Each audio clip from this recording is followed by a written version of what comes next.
Buen día a todos. Vamos a iniciar con la apertura del bloque del eje temático de diseño mecánico y manufactura. Este congreso pues, se realiza gracias a la coordinación de la Facultad de Ciencias e Ingeniería y Tecnología de la Universidad Autónoma de Baja California, y se realiza en colaboración con la revista de Ciencias Tecnológicas RECIT. A nombre de la institución y de la revista le damos la más cordial bienvenida a todos los investigadores, alumnos y asistentes a este programa.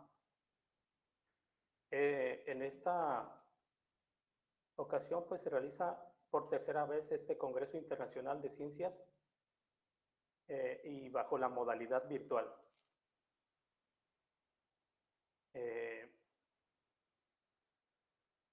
La dinámica de trabajo del módulo es la siguiente.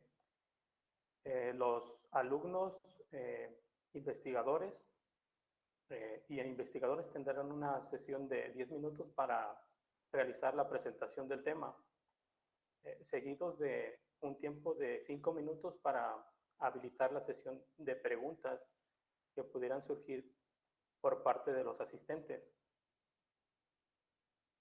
En el chat vamos a estar agregando algunos anuncios, esto con la finalidad de realizar algún registro y también para confirmar que los ponentes de las presentaciones siguientes se encuentran ya presentes.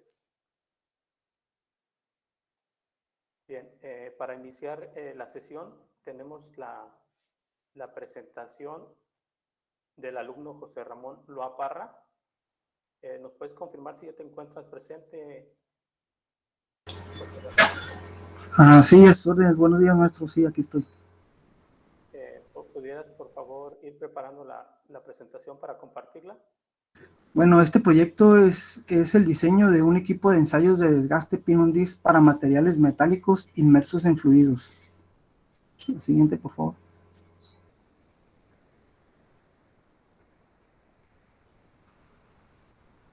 Si me apoyas con la siguiente diapositiva, por favor.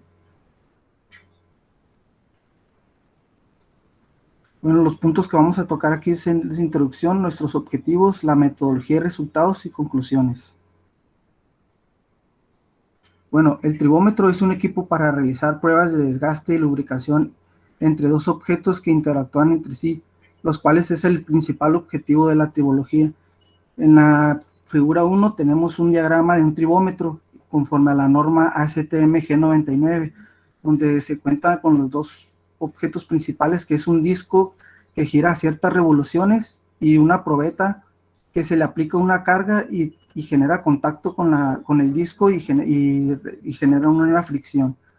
En la figura 2 tenemos otro equipo de ensayos de un tribómetro, solo que en la diferencia es que están sumergidos el disco y la probeta. Lo importante de este tribómetro es que abarca el ramo aeroespacial, aeronáutico, automotriz y médico.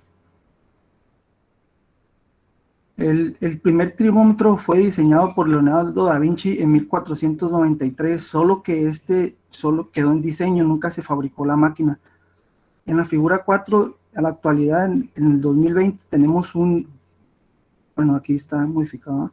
En el 2019 tenemos un prototipo nada más en la figura 5, pero en el movimiento son movimientos mecánicos y la carga es aplicada manualmente. En la figura 4 tenemos otro equipo que está publicado en el 2020 y este equipo está programado con PLC y la masa se le aplica manualmente. La siguiente, por favor. Uno de los principales problemas que nos encontramos hoy en día en la industria, nos encontramos en las partes internas de un motor, como son los anillos de los pistones, las bielas.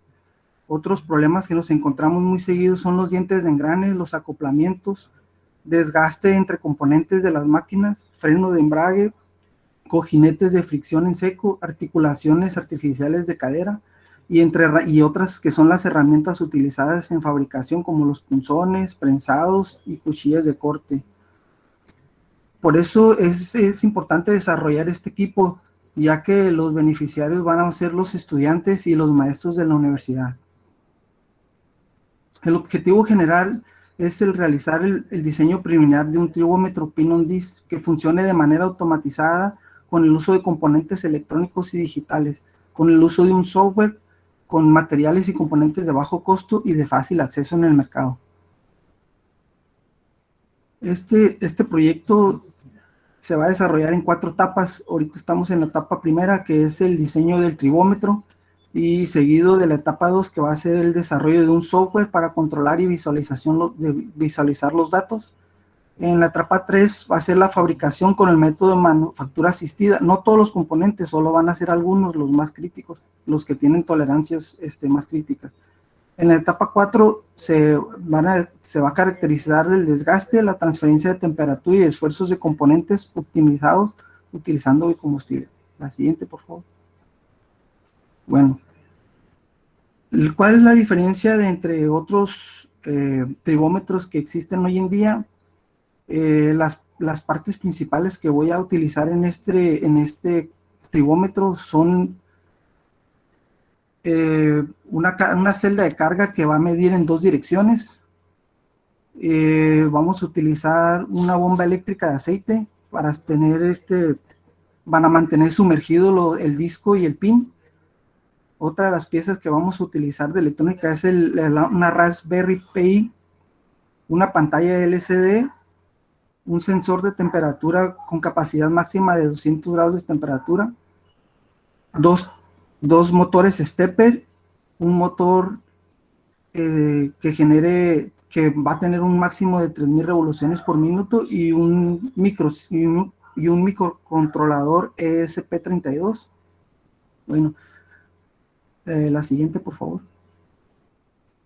Bueno, lo interesante de este tribómetro, las piezas que vamos a modificar, bueno, las que propusimos, es de que vamos a tener 2 piezas que nos van a generar la carga con el pin, y va a ser controlada por un motor a pasos. El motor a pasos nos va a generar una carga máxima de 25 newtons, lo cual la norma nos indica que nos indica que 15 newtons en adelante están bien, estamos dentro de la norma. Otra de las cosas que nos restringe la norma ASTM G99 solamente es para el disco y el procedimiento que se realiza el ensayo. En cuanto a diseño, no nos restringe nada la norma, solo que el disco tiene que tener un diámetro de 30 milímetros, máximo 100, y un espesor de 2 milímetros, máximo 10 milímetros. Una rugosidad de superficie del disco es de 8 micras. El pin, la probeta tiene que ser de 2 milímetros a máximo 10 milímetros. En nuestro caso, este equipo va a tener una probeta máxima de 3.5 milímetros, ya que el sistema que estoy utilizando aquí es para 3.5 milímetros sin necesidad de remover el pin cuando se esté realizando la probeta. En cuanto a la rosca que estoy utilizando aquí, para que nos dé una mejor lectura de los datos de la carga, estamos utilizando conforme a la tabla de la norma ISO DIN 13 y una rosca de milimétrica de 1.4 por 0.2 con media pulgada de rosca. La siguiente, por favor. Bueno, no sé por qué ok. El costo de este equipo ronda alrededor de los 14,500 pesos. Todos los componentes están en el mercado, están disponibles. El único que sí tardaría un poquito más es la celda de carga, como no es muy común encontrarla.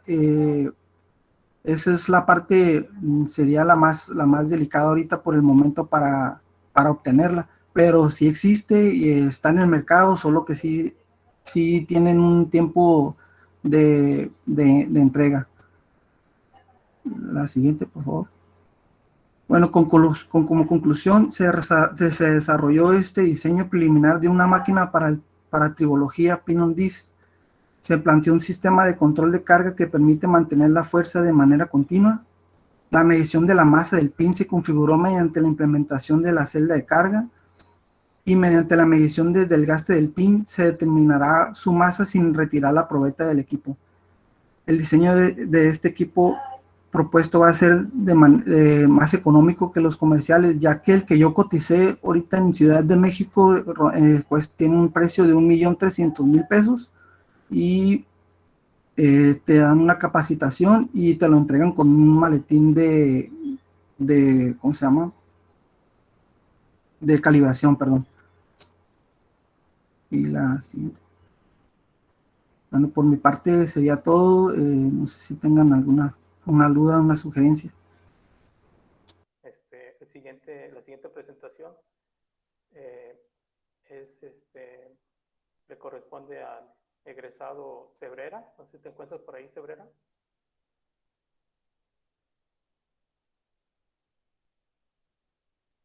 Fernando, ¿te encuentras? Lo siento, tenía apagado el micrófono aquí en Meet.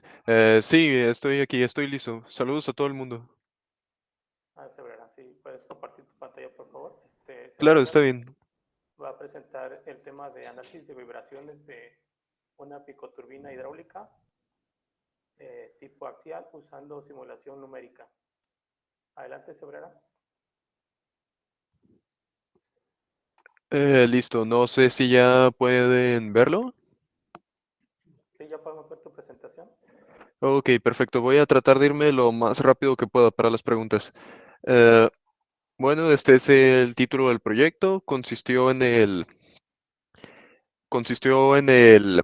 análisis de una picoturbina hidráulica que tiene como fin utilizarse para generar electricidad a partir del movimiento del agua que se mueve por las tuberías de una ciudad o de alguna determinada zona. Como pueden ver aquí, solo voy a dar de introducción algunos conceptos. El movimiento rotacional se ha venido usando durante mucho tiempo para poder convertir ese mismo movimiento en uno de traslación o para almacenar energía, ya sea en las catapultas, como un ejemplo, en las catapultas o en los volantes de inercia que se usan actualmente. Si nos basamos en la definición de la ISO, se entiende por rotor un cuerpo que se encuentra suspendido entre dos rodamientos, los cuales le permiten rotar de manera libre alrededor de ese eje. La principal diferencia que tiene la rotodinámica con respecto al estudio tradicional de las vibraciones es que debido a la presencia, se debe a la presencia de diversos momentos giroscópicos, fuerzas acopladas y así como la inestabilidad que estas mismas generan. Todas estas diferencias se deben a que el sistema se encuentra en rotación. Eh, En rotodinámica se trabaja con tres tipos distintos de vibraciones. El primero de ellos es la vibración lateral, que es como se puede observar aquí. Esa mide la amplitud con la que el rotor se desplaza sobre el espacio. Así como también podemos encontrar otros tipos de vibraciones, como lo puede ser la vibración axial. Poniendo, por ejemplo, el caso de un motor de aviación, el motor debe tener un eje y ese eje debe de estar apoyado en un valero de empuje para poder transmitir esa fuerza a la aeronave. Debido a las fluctuaciones que se producen en el funcionamiento del motor, pues encontramos que existen variaciones en el empuje y por lo tanto esas variaciones nos generan una vibración. De igual modo, existe otro fenómeno que se conoce como vibración torsional, el cual consiste en, en una, en una torsión itinerante que se da sobre el eje de rotación. Más a continuación lo dejaré un poco más claro. Bueno, la metodología que se siguió para el análisis fue la siguiente. Esto que tenemos aquí es la configuración de la turbina. Lo que podemos observar aquí son los distintos componentes que tiene o los que se pueden apreciar exteriormente. La idea es colocar el aparato en un segmento de tubería que esté bridado para poder instalarlo en una tubería ya existente. Y por aquí no sé si se alcanza a apreciar, hay un orificio por el cual se pueden extraer los cables para el generador. Bueno, el modelado de la turbina se llevó a cabo utilizando SolidWorks y el análisis de vibraciones se hizo con otro programa llamado ANSYS. Bueno, aquí podemos apreciar ya los componentes internos de la turbina. Estos de aquí son discos que sirven para sellar las secciones y estos otros que se encuentran en esta sección de aquí son rodamientos. Como mencioné anteriormente, el análisis numérico se llevó a cabo utilizando ANSYS. Este que podemos observar aquí es el modelo mallado de la turbina.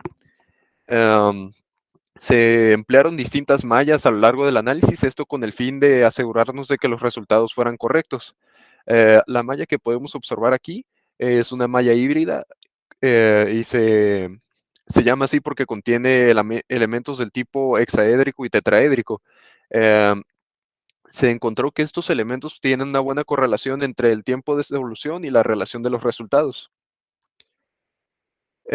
Posteriormente se llevó a cabo un estudio de dependencia de malla para asegurarnos de que, como esto es un método numérico, por lo general los resultados que se obtienen en una primera instancia no son tan precisos o no se acercan tanto al valor real como los que se obtienen en las demás iteraciones. Eh, por eso mismo fue que fue necesario llevar a cabo distintas corridas del análisis con varios valores con distintos tamaños de malla. Eh, el modelo de la turbina cuenta con dos rodamientos que son estos que se muestran aquí y aquí. Dichos rodamientos se sustituyeron en la geometría que se analizó, por eso es que no se pueden apreciar en esta zona, pero en la superficie que estaba en contacto con esos valeros se programó una condición de frontera eh, que ya viene interna en ANSYS y que nos permite imitar el comportamiento de un valero. Esto con el fin de aligerar el análisis. Eh, a esas condiciones de frontera se les da un valor de entrada que es el de la rigidez, el cual se determinó con un método, el cual viene en la referencia número 7 del artículo. Y pues a continuación vamos a ver los resultados. Eh, el tamaño de malla que se utilizó va del rango desde los 3 hasta los 1.75 milímetros. Esto es lo que les mencionaba anteriormente. El primer análisis que se corrió, como pueden observar aquí, duró aproximadamente 7 horas y conforme se reduce el tamaño de los elementos y se aumenta el número de nodos en la malla, podemos observar que cada vez tarda más tiempo. Sin embargo, creo que aquí hay un error, pero podemos observar que los resultados tienden a acercarse a un valor determinado conforme aumentamos la cantidad de nodos en la malla. Estas que podemos observar aquí a continuación son las distintas formas modales de la turbina. Eh, en esta primera podemos observar un ejemplo de lo que se conoce como un modo de rotor flexible. Se le llama así debido a que, quizá aquí no se pueda apreciar, pero en este modo el rotor se deforma de esta manera. Tiende a doblarse y a sufrir un pandeo y es por eso que podemos observar aquí las distintas manchas, las cuales representan la deformación que sufre el rotor. Como pueden observar aquí en la escala, el valor de la amplitud con la cual se deforma es demasiado pequeña. Es por esto que no podemos apreciar ninguna diferencia en la forma del rotor. Este de aquí es el segundo, esta de aquí es la segunda forma modal del rotor y esta de aquí es la tercera. Este es un ejemplo, este es diferente a todas las demás, es un ejemplo de vibración torsional. Esto lo sabemos porque aquí las manchas de la deformación son concéntricas. Si se fijan en la escala de color, el centro no está deformado, mientras que los extremos son los que sufren la mayor deformación. Lo que está ocurriendo aquí es que el rotor está torciéndose sobre su propio eje en ambos sentidos. Primero por ejemplo, en sentido horario y después sentido antihorario.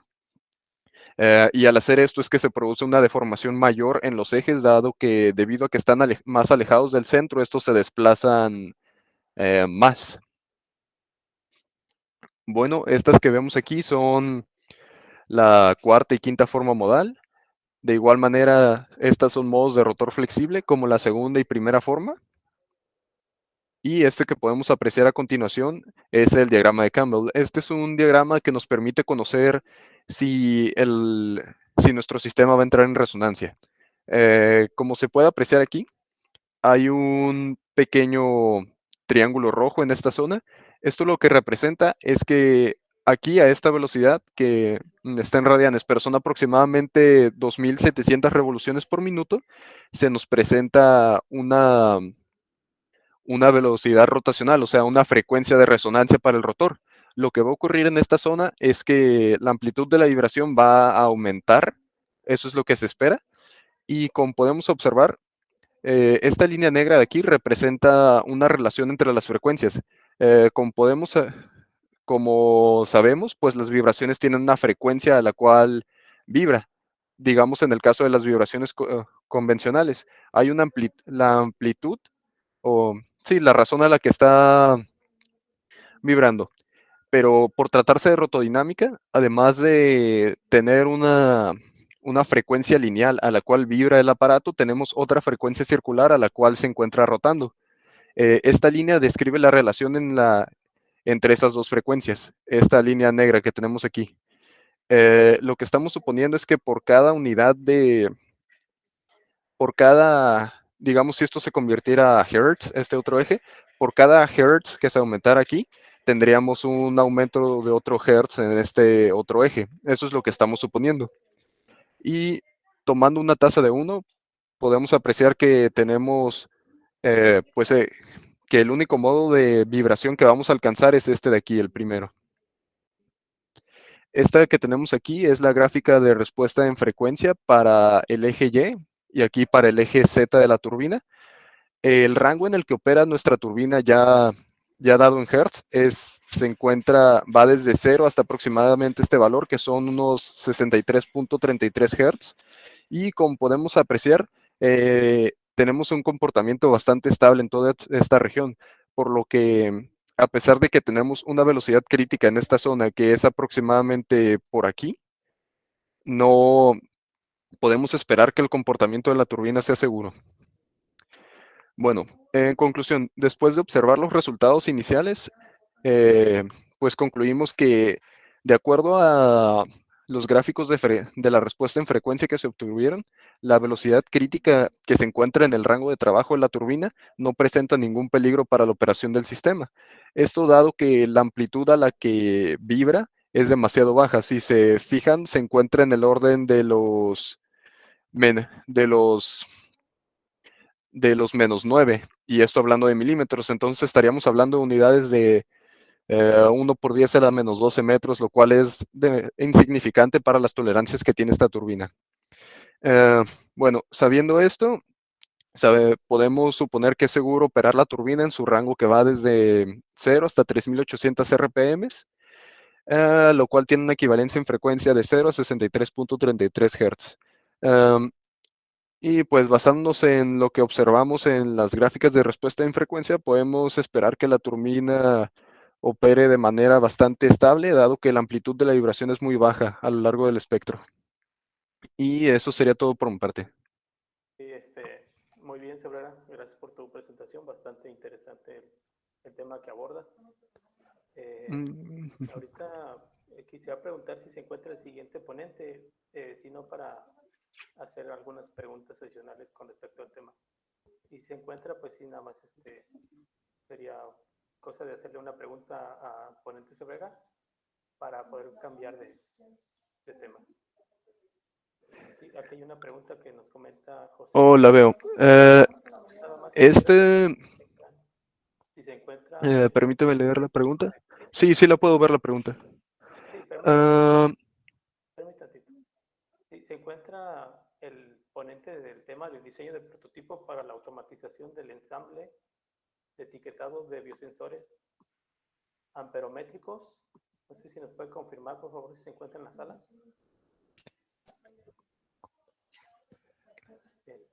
Bueno, sí, ahora vamos a darle lectura. Me parece que no sí, la puedo leer, si no hay problema.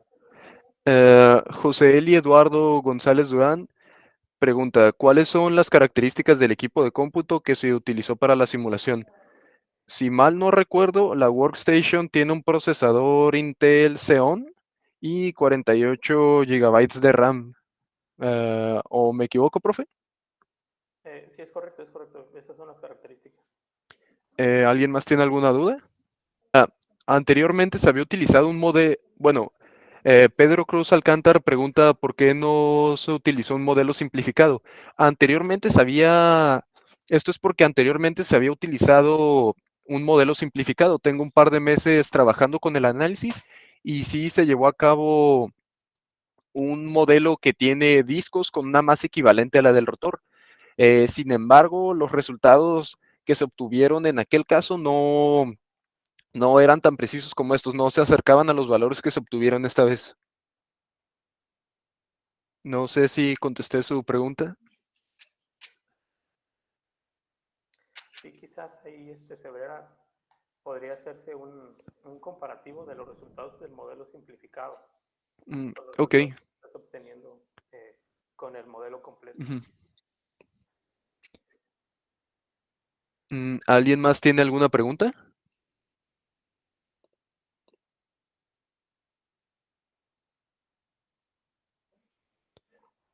Bueno, en caso de que alguien guste contactarme, no sé si hay algún problema en que deje aquí en los comentarios mi LinkedIn. No, no, claro, Eh, adelante, Sebra.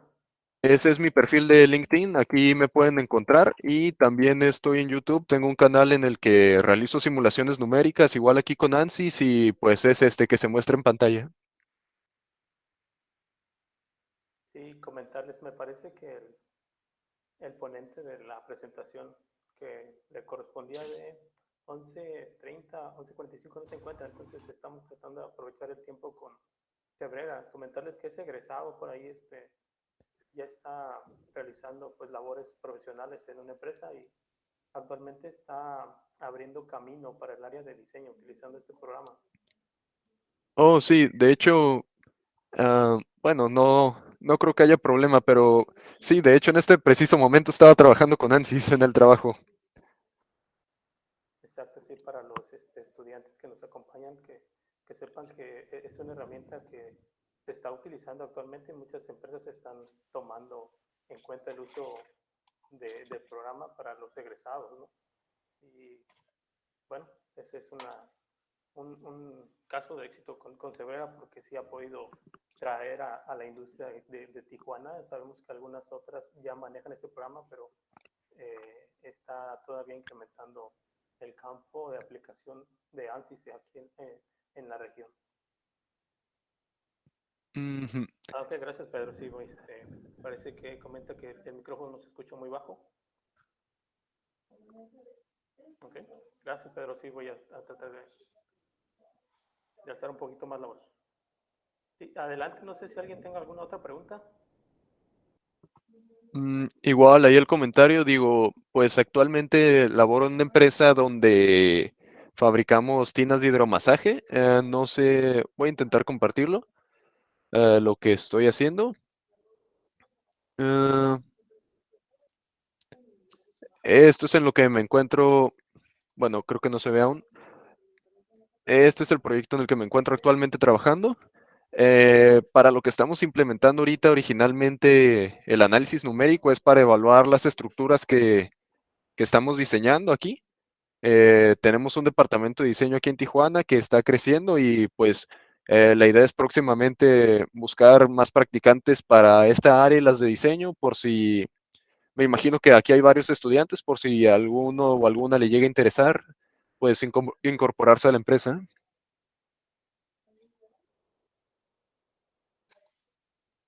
Muy bien, pues muchas gracias, Severa. Por ahí queda abierta la invitación a todos los estudiantes que estén próximos a egresar y realizar sus prácticas profesionales, Oh, posiblemente profe, con pregunta colaboración. Pedro Cruz que si puede abrir el micrófono. Ok, perfecto.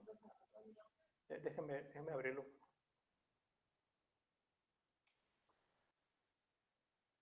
Pedro Cruz, permíteme tantito, Pedro. Hola, buenos días. Sí, adelante, adelante, Pedro. Felicitar a Fernando por el trabajo, un trabajo muy interesante que están abordando. Encuentro muchas cosas interesantes, por ejemplo, la parte del diagrama de Campbell, ¿no? Que la variación de las frecuencias la pendiente es muy baja, ¿no? Puede considerarse incluso que el modelo se está comportando como un rotor rígido. Y eso depende mucho de la rigidez que le asignaron al trabajo. No sé qué tipo de rigidez le asignaron, ¿simétrica o simétrica? Si mal no recuerdo, estaba... En este momento no tengo el modelo aquí, pero para los contactos me parece que fue que se dejó controlada por el programa, en este caso.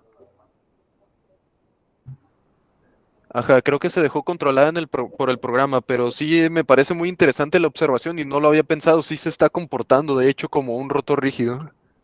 Sí, también ahí está interesante ver el diagrama de Campbell de amortiguamiento, cómo se comporta también. A lo mejor puede reaccionar de manera pues controversial en la parte del amortiguamiento con la frecuencia. Entonces, diagrama Mm, de Campbell de amortiguamiento sería interesante también. oh, ok, entonces, qué bueno, consideraré, voy a tratar de añadirlo al artículo entonces. Sí, no, gracias por las aportaciones, Pedro. La verdad que sí se ha estado trabajando allí. Un comentario nada más es que los rodamientos que se colocaron, pues se hizo el cálculo de la rigidez y se colocó en el soporte de la flecha. Sin embargo, nos hizo falta agregar el factor de amortiguamiento de los rodamientos. Y pues la condición sí fue parecido a un modelo axial simétrico. Sí, yo creo que esta charla se puede extender ahí con el investigador Pedro Cruz. Trataremos de darle seguimiento y involucrarlo aquí al tema. Sí, Ah, claro, muchísimas gracias. sí, Muchas gracias. gracias, Pedro. Igual, pues ahí está mi contacto, lo dejé aquí en el chat por si después gusta hablar. Muy bien. Felicidades a todos. Gracias, mi amable. Gracias, Pedro. Gracias. Bueno, vamos a continuar ahora con la siguiente presentación. Muchas gracias, Cebrera. Comentarles también que las constancias de su ponencia se les estarán entregando vía electrónica durante esta semana, quizás a más tardar la siguiente. Bien, continuando con el itinerario, tenemos el tema de análisis de rugosidad superficial en maquinado por router CNC, comparando tableros de partículas y tablero MDF. No sé si se encuentra por ahí el maestro Vladimir. Hola, buenos días a todos. Sí, presentaré en conjunto con el doctor Pablo López, que también ya por aquí está. Ah, muy bien. Maestro Vladimir. Sí, buenas tardes. Compartir tu presentación.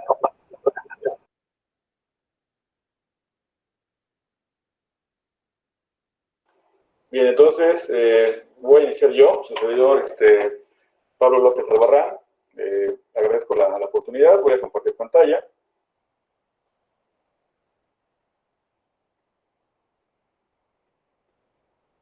Entonces, pues ahí va. Creo que ya la tienen a su disposición.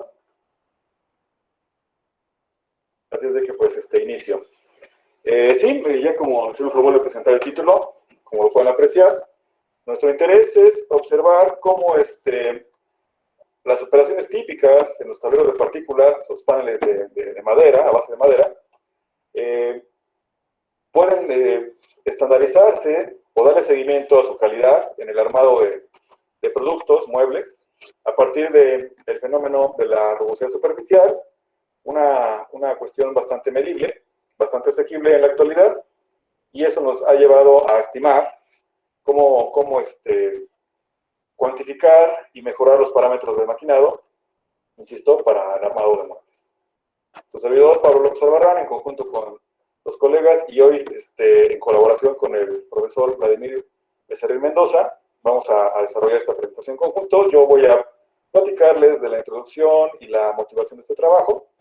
Pues lo estoy haciendo desde Morelia, Michoacán.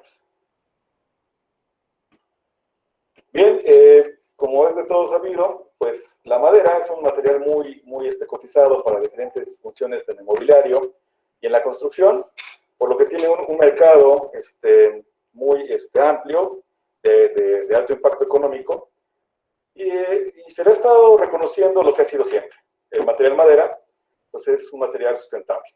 Siempre lo ha sido, dado que después de su vida útil se puede reincorporar al ciclo económico, ¿no? En la actualidad, pues desarrollar mobiliario o hasta partes para la construcción de casas o construcciones en general, se ha favorecido por la implementación de las tecnologías de máquinas de control numérico, ¿no? CNC en inglés. Esas máquinas, por así decirlo, pues obedecen lo que uno les dice, ¿no? Y para ir dándole seguimiento a pues, el maquinado, las operaciones, nosotros le apostamos a la rugosidad superficial para saber si las operaciones típicas de barrenado en estas piezas de paneles de madera, paneles a base de fibras de madera o de partículas de madera, son adecuados para el armado de mobiliario. Reconociendo al sistema de estudio, bueno, nos vamos a concentrar en cinco tipos de tableros de paneles a base de madera. El MDF, que sus siglas en inglés quiere decir panel de densidad media, medium density figure, algo así es la traducción literal. El siguiente es de densidad alta, un panel que se denomina USB, que está basado en hojuelas, no en fibras, en hojuelas de madera, partículas, que es lo que podemos considerar como el acerrín, y el contrachapado, que bueno, pues es un tablero de partículas que está terminado con hojas finísimas de madera, ¿no? El trabajo en esta fase de presentación está concentrado en tableros de MDF. Es lo que vamos a compartirles en un momento, a cargo del profesor Vladimir. La rugosidad, como les estaba mencionando, es el fenómeno que ocurre después de maquinar la madera y que afortunadamente pues existen metodologías y instrumentos que nos dejan medirlas de una precisión bastante realista de las características del proceso al cual fue sometida la pieza, en este caso el tablero de MDF. La rugosidad, desde este punto de vista, en la imagen que tienen en sus pantallas, eso no es una foto digamos, microscópica, esta no es una foto, sino que esa es una medición que nos va diciendo dónde están las valles o los huecos y las crestas después de que la pieza fue maquinada, ¿no? Entonces, eso nos va diciendo, pues, qué tan viable es ensamblar dos piezas y si hay o no la necesidad de adhesivo. El profesor Vladimir justamente, espero alcance a promocionar su trabajo, está diseñando muebles donde no necesita adhesivo. Ojalá al ratito no lo comparta. Así entonces, la rugosidad superficial en esta investigación, pues depende de dos grandes variables, ¿no? El proceso de manufactura y la composición. En la composición del tablero, por el momento no tenemos en este trabajo resultados o control sobre ellos, que son la fibra, adhesivos y el proceso de prensado. En lo personal, yo estoy interesado en este ámbito, seguir a la rugosidad con estas características. Eso es lo que está todavía en ciernes, todavía lo tengo en el tintero. Pero afortunadamente, gracias al interés del profesor Vladimir, esta parte la hemos avanzado bastante. En la manufactura, con todas estas operaciones que ha estado desarrollando en MDF, son los resultados que queremos compartirles en su efecto o su dependencia, como lo queremos interpretar, de la rugosidad superficial. Pues bien, vamos a darle cauce al autor verdadero de este trabajo. Entonces, profesor Vladimir, si nos hace favor. Gracias, doctor Pablo. Sí, bueno, ¿qué afecta esta calidad de la superficie de un maquinado, esta rugosidad superficial? Pues por un lado los parámetros de la máquina de corte, por otro el tipo de herramienta, los parámetros de corte, las diferentes velocidades, el material de trabajo, que en nuestro caso, bueno, van a ser los tableros a base de madera, e incluso ciertos parámetros térmicos y dinámicos que ocurren en el fenómeno del corte, así como el método de medición que ya nos mencionaba el doctor y que pueden ser pues desde el equipo con el que se está midiendo y puede ser un perfil como el que veíamos ahí o incluso una superficie, ¿no? Todo un área, pero bueno, es mucho más sencillo la interpretación de un perfil de rugosidad. Y como veíamos, bueno, como les mencionaba, pues a final de cuentas, los parámetros de la máquina herramienta pues influyen en la calidad que vamos a obtener. En nuestro caso, se utilizó un router Tecno CNC modelo L Series 4896 con un motor HCD y una sujeción mecánica del material. La rugosidad superficial nosotros la medimos a partir de un perfilómetro de contacto marca Mititoyo SJ210, y las mediciones fueron con base al estándar ISO 469 con un filtro gaussiano y una longitud de 12 milímetros. Longitudes más pequeñas no logran la identificación de la rugosidad, ¿no? Dentro de los productos a base de madera. En la siguiente diapositiva, doctor. Si me hace favor. Ajá, perfecto. Ahí vemos, bueno, cómo el material de trabajo en nuestro caso vamos a presentar el resultado de dos tipos de tablero, el aglomerado y el de fibras, ¿no? El MDF. Estos con un contenido de humedad del 9 al 10%, son tableros tricapas, son comerciales dentro de la región. Y existe un gradiente de densidad dentro del espesor de estos tableros, ¿no? Por la misma propiedad de ser tricapa. La herramienta de corte que se utilizó, bueno, se ve en la imagen, es una herramienta de geometría recta, de 2 filos, de 6.55 milímetros de diámetro de corte, de carburo sólido y es marca Amada Tools. Finalmente, los parámetros de corte que se definen dentro del experimento, pues fue la velocidad de avance, que está en estos 4 niveles, que va de 2 a 8 metros por minuto, y la velocidad de rotación, que queda en 3 niveles, 6.000, 9.000, 12.000 revoluciones por minuto, así como pues la densidad dentro de los tableros aglomerados, que fueron dos tipos de tablero con diferente densidad, y 3 en cuestión del MDF. Teniendo el diseño factorial que se muestra aquí en la tabla, pues se realizaron 6 réplicas de cada maquinado, 3 mediciones de la rugosidad superficial dentro del centro del corte axial, que es donde se indica aquí con una flecha de la dirección de la velocidad de avance, y 2 milímetros de espesor o de profundidad del corte. Una vez que tuvimos todos estos datos de las mediciones, pues se revisó la significancia de cada factor y los efectos de interacción por medio de un análisis de la varianza a un nivel de confianza del 95%, y bueno, al final se hizo la prueba de Tukey. En la siguiente diapositiva, pues ya logramos observar los resultados que mostraron una influencia directa de las condiciones de corte y del tipo de material.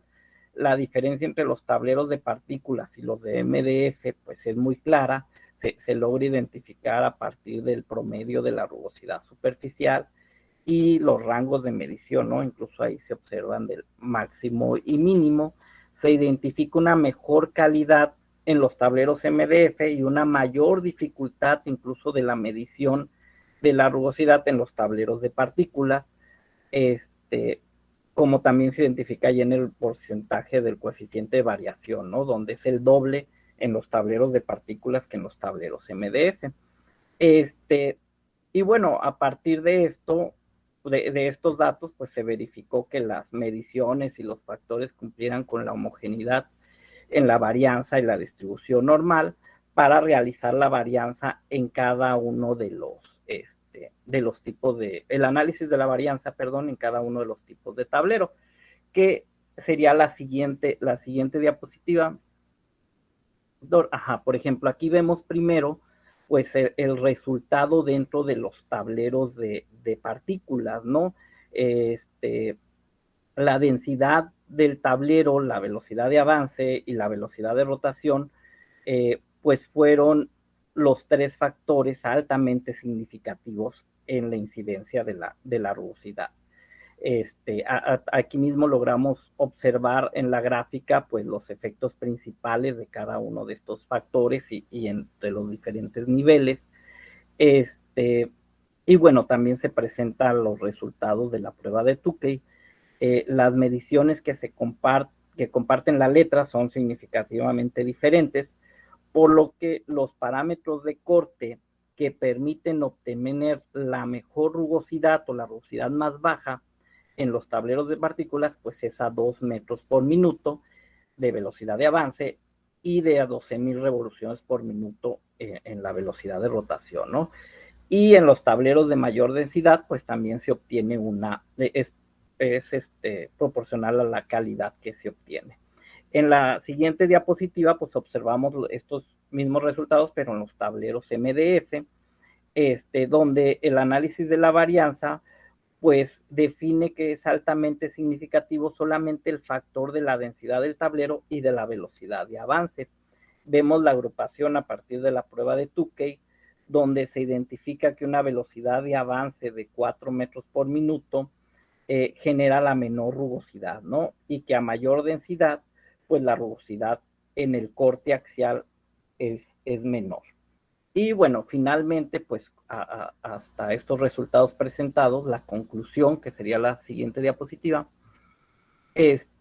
pues se identifica que la rugosidad superficial es un buen indicador de la calidad dentro de las operaciones de maquinado para los tableros a base de madera.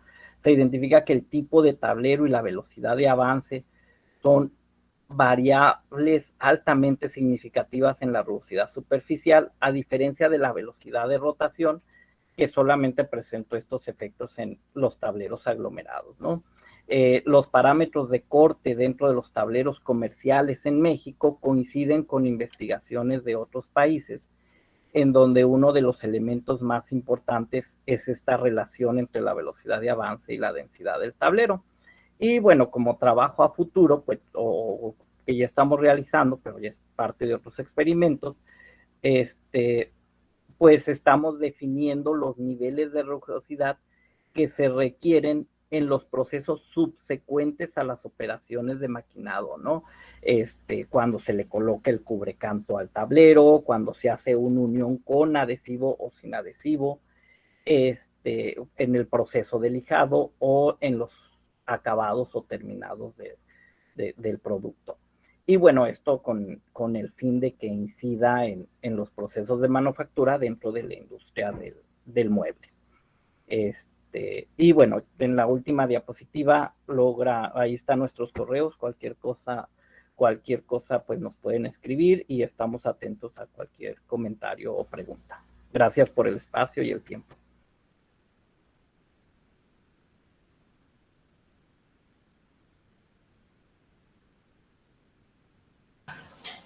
Muy bien, continuando, bueno, me presento, soy el doctor Enrique Alcudia Zacarías, el maestro Mauricio Paz tuvo que salir.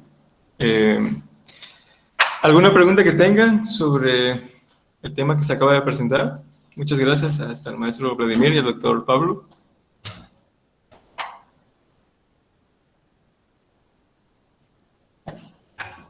Veo que hay algunas manos levantadas.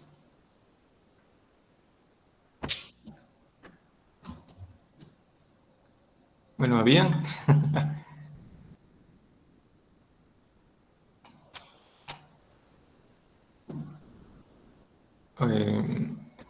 Sí, sí puedes abrir el micrófono, Luis. Ok, primero que nada, buenas tardes y felicitaciones por la presentación. Mi duda es, en esta clase de materiales de madera, a diferencia de la industria metalmecánica en CNC, para empezar, ¿qué material de cortador es prudente utilizar? A diferencia como los materiales más comunes como es el H13 o el A2, en el que se usan cortadores de carburo, como qué material o qué sería lo eficiente para estos cortes sobre madera. Bueno, tiene que ver también la parte de el costo, ¿no? El costo de los herramientales. Realmente por ejemplo, este cortador es de los más económicos por la misma geometría y el filo recto a comparación del espiral, y por el mismo acero, ¿no? Es de los que se utilizan dentro de este material porque también permite velocidades, pues un rango de velocidades amplio. Hay pocas investigaciones donde se compara con aleación, con otro tipo de aleaciones. Nosotros, a la par con los cuerpos académicos, tanto de la PITECMA de Michoacán como el cuerpo académico de aquí UABC, tenemos un proyecto de desgaste de la herramienta, ¿no? Porque hay cierta oxidación dependiendo del adhesivo, dependiendo la humedad. Y bueno, el interés va también por este tema que comenta, de lograr ir identificando ahorita los parámetros de corte, estas velocidades en las que podemos controlar esta rugosidad, y posteriormente pues ver los tipos de herramienta. Incluso en otra investigación donde medimos la rugosidad, pero en el corte periférico de la herramienta, pues vemos que va variando dependiendo la ubicación del espesor. Entonces, pues ahí, por ejemplo, podría haber una herramienta que tenga incluso diferente filo dentro de ese largo, ¿no? Para que se logre obtener la misma rugosidad en todo el espesor. En metalmecánica todos estos temas pues están muy, muy bien investigados y optimizados, varias información, pero creo que en madera pues apenas estamos comenzando. No sé si logré ahí orientar la respuesta. Sí, todo muy bien. Muchas gracias. No, gracias. Muchas gracias. Antes de continuar con las preguntas, quisiera preguntar si se encuentra el ponente del siguiente tema. El tema es Comparative Kinematic Analysis of Hydraulic Piston and a Servo Motor as a Drivers of the Unscrewing System in a Plastic Injection Model. ¿Se encuentra o no se encuentra el expositor?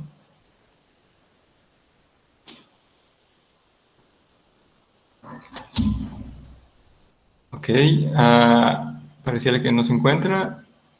¿Alguna otra pregunta que tengan sobre el tema que se acaba de presentar del maestro Vladimir y el doctor Pablo?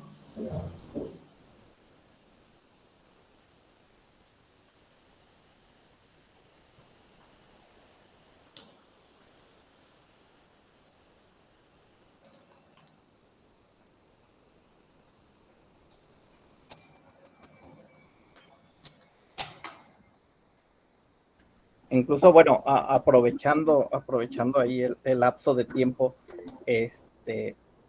y bueno, no lo pusimos dentro de la presentación por este límite de los 15 minutos, ¿no? Pero en los últimos años ha habido un cambio dentro de los tableros en cuestión de sus procesos de fabricación y de sus propios adhesivos, ¿no? Que es parte del interés de la colaboración con el doctor Pablo. Los adhesivos fenólicos que se utilizaban antes, pues resultan ser cancerígenos en los procesos de fabricación, ¿no? A ciertas temperaturas y demás. Y ahorita, pues, se están integrando nuevos tipos de adhesivos dentro de estos tableros. Eso implica que, bueno, las propiedades van cambiando de nuestros nuevos materiales, ¿no? Y es también parte del interés, pues, de ir definiendo cómo evaluar la calidad del maquinado. No sé, Pablo, igual si guste comentar algo. Pues yo quisiera aprovechar a este profesor que nos comente cómo va su actual logro del mueble, donde al parecer no requeríamos adhesivo y se puede armar y desarmar, etc. Todo gracias a observar la rugosidad. Sí, digo, si nos da tiempo, pues sí puedo comentar algo, ¿no? Sí, pueden seguir discutiendo el tema. Pareciera que no se encuentra el expositor del otro tema, así que podemos aprovechar este tiempo, estos minutos. Ajá, bueno, igual pues como resultado de la investigación y de la formación doctoral en la Facultad de Ingeniería y Tecnología de la Madera, y en vinculación aquí con UABC y con la disciplina de diseño industrial, bueno, se buscó esta parte de pues generar un mobiliario que tuviera el menor impacto ambiental, ¿no? Y pues se observa que a final de cuentas el impacto de un producto pues es la complejidad en cuestión de integrar diferentes materiales, que después sean difíciles de reciclar o de integrar, ¿no? O de degradarse.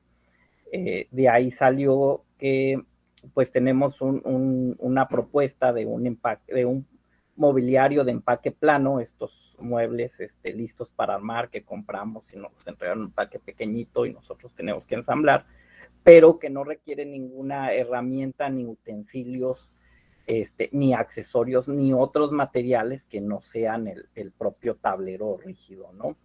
Hablando de cualquier tipo de tablero, y que pues vemos la unión o el ensamble entre las piezas, pues a partir de un ajuste definido por los parámetros de maquinado, ¿no? A partir de la rugosidad.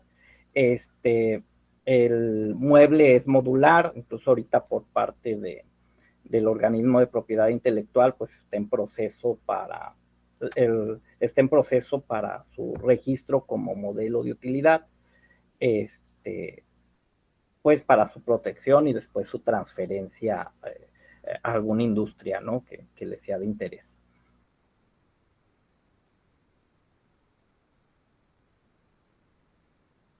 Eso sería así como parte de la aplicación de estas investigaciones, ¿no?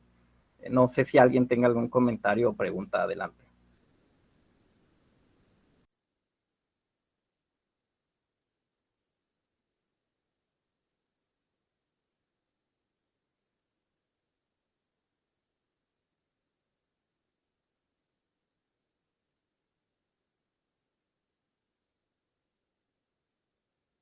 ¿Alguna otra duda o comentario que tengan sobre lo que acaba de exponer el maestro y el doctor?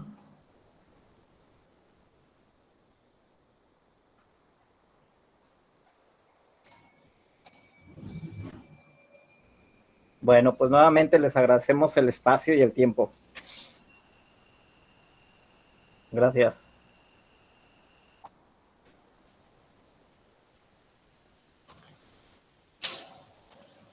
Bueno, pareciera que no hay más preguntas. Quisiera agradecer al maestro Vladimir y al doctor Pablo por su presentación. Muchas gracias.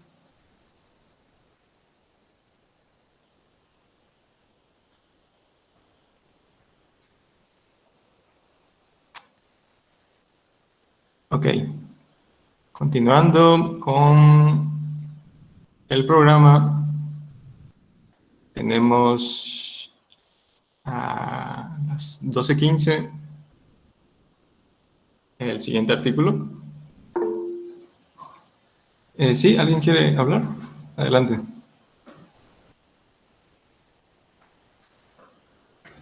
Mariano, perdón.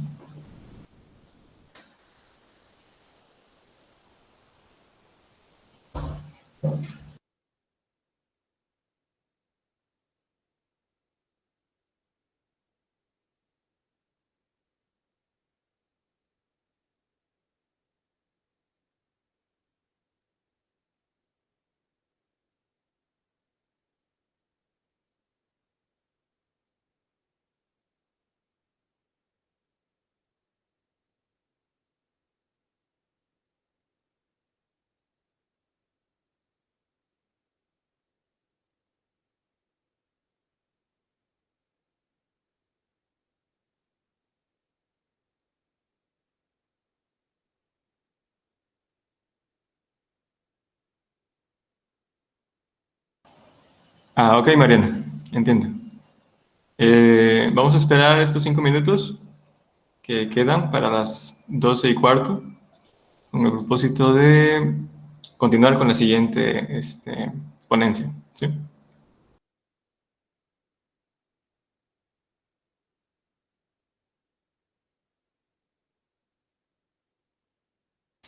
Muy bien.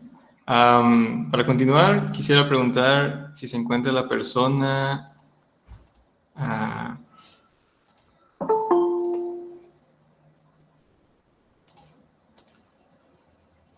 ¿se encuentra la persona Wilson Tafur, Preciado?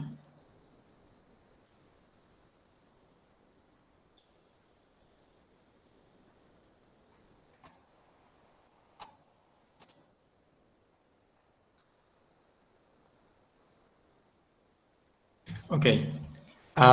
El siguiente tema lleva por nombre Numerical and Experimental Verification of Thermal Cycle and Effective Heat Flow on a AC-P20 steel plate with finite dimensions by Mycoplasma welding. Y todo parece indicar que no se encuentra el expositor. ¿Sí? Entonces, vamos a ver si se encuentra.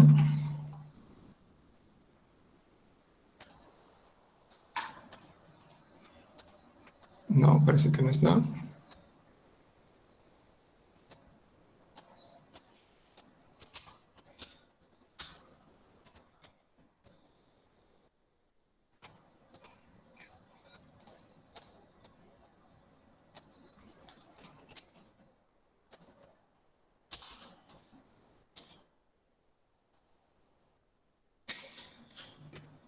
Ok, vamos a...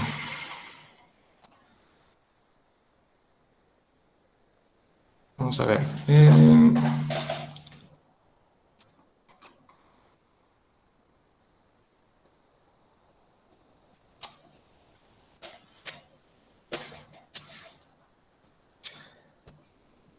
Pregunta, ¿se encuentra el expositor del artículo 7 que lleva por nombre Estudio del efecto de las relaciones geométricas de una tobera convergente y divergente, CD, en el proceso de Cold-Spray?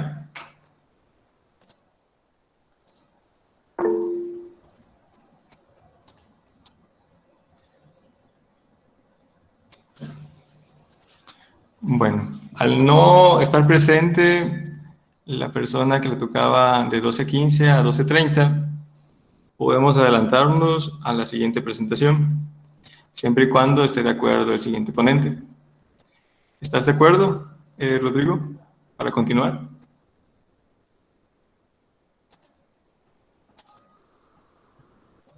Ok, bueno. Entonces, vamos a irnos con la ponencia número 7. Vuelvo a mencionar el título, lleva por nombre. Si eres tan amable de empezar a compartir la pantalla, Rodrigo. Tu pantalla. El tema lleva por nombre Estudio del efecto de las relaciones geométricas de una tobera convergente divergente, CD, en el proceso de Cold-Spray. ¿Sí? Y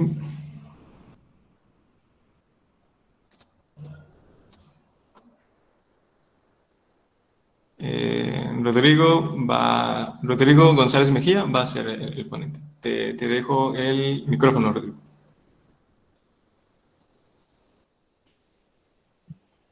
Muy bien, muchísimas gracias. Me disculpo, no voy a poder prender mi cámara por problemas de conexión. Se alentaría mucho mi conexión, entonces así lo voy a mantener. Bueno, muy buenas tardes, antes que nada. Mi nombre es Rodrigo González Mejía. Soy recién egresado de la carrera de Ingeniería Aeroespacial por la Universidad Autónoma de Baja California, en su unidad Valle de las Palmas, en la Facultad de Ciencias de la Ingeniería y Tecnología. Ahora les voy a hablar un poco sobre el estudio del efecto de las relaciones geométricas de una tobera convergente divergente en el proceso de Cold-Spray. Este tema forma parte de mi trabajo de tesis, que actualmente me encuentro desarrollando en colaboración con mi asesora, la doctora Maricruz Hernández Hernández, que trabaja en la Corporación Mexicana de Investigación de Materiales y es catedrática CONACYT. Bueno, para comenzar, quisiera introducir brevemente unos conceptos muy importantes, tales como qué son los procesos de manufactura avanzada y qué son los procesos de proyección térmica. Los procesos de manufactura avanzada básicamente son la evolución de los procesos de manufactura convencional, ya que se encuentran dotados de mucha tecnología, desde automatización hasta el uso de materiales novedosos y de vanguardia. Dentro de la familia o del amplio campo de los procesos de manufactura avanzada, se encuentran o podemos englobar a los procesos de proyección térmica. Estos procesos de proyección térmica originalmente fueron creados para producir recubrimientos sobre piezas metálicas o actualmente de cualquier otro material. Mediante estos procesos podemos hacer depósitos o recubrimientos de materiales metálicos o no metálicos y pueden ser depositados en forma de barras, alambres o polvo. Básicamente su principio de funcionamiento es calentar estos materiales hasta el grado de fundirlos o simplemente calentarlos. Posteriormente se aceleran a través de diferentes dispositivos para, una vez que sean acelerados con la suficiente energía, van a ser proyectados hacia una superficie y poco a poco se va a ir formando el recubrimiento. Por así decirlo, capa por capa. Dentro de los procesos de proyección térmica podemos emplear diferentes fuentes de calor, tales como flamas o arcos eléctricos o plasma. Incluso también, pues como les había comentado, se puede fundir o semifundir la materia o incluso no fundirlas y realizar los depósitos en estado sólido. Aquí mostramos un diagrama en donde apreciamos la clasificación de los procesos de proyección térmica de acuerdo a los varios tipos de fuente de energía que existen. Por ejemplo, por líquidos fundidos, por combustión de gases, mediante energía cinética, mediante descargas eléctricas o haces de energía. La clasificación de los procesos de proyección térmica también lo podemos ver en función de la velocidad de las partículas y la temperatura que se alcanza durante el proceso. Por ejemplo, aquí en la ilustración tenemos el proceso de flame spraying, que es de los procesos de velocidad más baja y de una temperatura moderada. Posteriormente, el arc spraying, que se encuentra igual dentro de la gama de procesos de temperatura moderada y velocidad baja. Posteriormente tenemos el atmospheric plasma spraying. Este es de una temperatura alta, se alcanzan temperaturas de procesamiento altas del orden de los 8000 grados centígrados y velocidades moderadas. Seguido está el D-Gun, que básicamente genera explosiones dentro de una cámara de combustión y eso impulsa las partículas. Igual aquí podemos alcanzar velocidades altas y temperaturas entre moderadas y altas. Y finalmente encontramos el cold spray, en donde podemos alcanzar velocidades de partícula muy altas, de 700 a 1000 metros por segundo, y velocidades muy bajas, menores a los 1000 grados centígrados. Los procesos de proyección térmica tienen diferentes aplicaciones. Es realmente muy amplio su campo de aplicación, desde los recubrimientos, la manufactura de piezas desde cero, y también la reparación de piezas. Con ella podemos procesar gran cantidad de materiales, desde metales puros, aleaciones, carburos, cermets, cerámicos, polímeros o sus combinaciones. Obtenemos ventajas como la mejora de propiedades mecánicas, obtenemos propiedades funcionales a partir de los recubrimientos, varios procesos obtienen tasas de producción realmente altas en superficies de gran tamaño. Los costos de fabricación son aceptables para aplicaciones industriales. Se considera también una tecnología ecológica. Y bueno, mediante procesos como el cold spray podemos depositar o manufacturar piezas de materiales que son sensibles a la oxidación y altas temperaturas de procesamiento. Y bueno, como preámbulo a eso, ahora les voy a hablar sobre el cold spray. El cold spray, si recordamos, es bueno, forma parte de la familia de procesos de proyección térmica, es de los más novedosos y es de los que empleamos temperaturas muy bajas de procesamiento y velocidades muy altas. Básicamente se conoce como un proceso de estado sólido, ya que las partículas no son sometidas a temperaturas temperaturas de fusión, eh, no se funden las partículas. Entonces, nos ayuda a que no estén expuestas a altas temperaturas estas partículas y no tengamos consecuencias que no son benéficas para diferentes procesos. Bueno, básicamente lo que consiste es en acelerar partículas a velocidades supersónicas para que al momento de impactar contra la superficie del sustrato y después, posteriormente, partícula contra partícula, se deformen plásticamente y logren una adhesión mecánica, como podemos ver aquí en este GIF. Las aplicaciones de los recubrimientos obtenidos mediante el cold spray, perdón, son variadas, desde obtención de recubrimientos, reparaciones y actualmente manufactura aditiva. Algo importante es la ventana de depósito. El gráfico que encontramos al lado izquierdo nos indica la ventana de depósito. Esto quiere decir que las partículas deben de alcanzar cierta velocidad para poder adherirse bueno, a la superficie.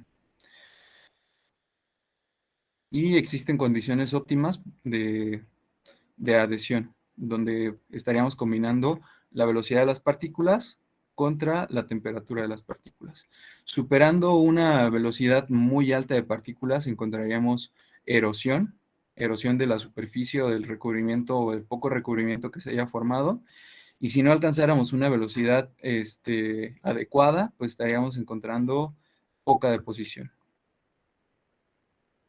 Los procesos de cold spray se dividen básicamente en dos tipos. Uno es el de baja presión y otro de alta presión. Básicamente su diferencia radica en la presión del gas de arrastre, que en el caso de baja presión va de 0.5 a 1 megapascales. Se puede utilizar nitrógeno, helio o aire como gas de procesamiento. Y en el caso del de alta presión, podemos utilizar los mismos gases, pero sus presiones de estancamiento van desde 1 hasta 5 megapascales, alcanzando temperaturas de 300 a 1000 grados centígrados.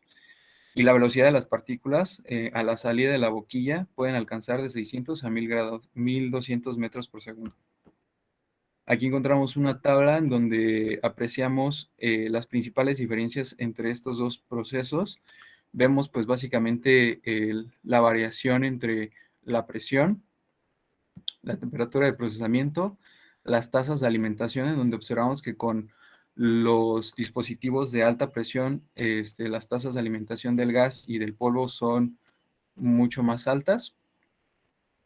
Y bueno, el tamaño de partícula, realmente con sistemas de alta presión podemos depositar partículas mucho más grandes, del orden de 50 a 100, bueno, de 25 a 100 micrómetros.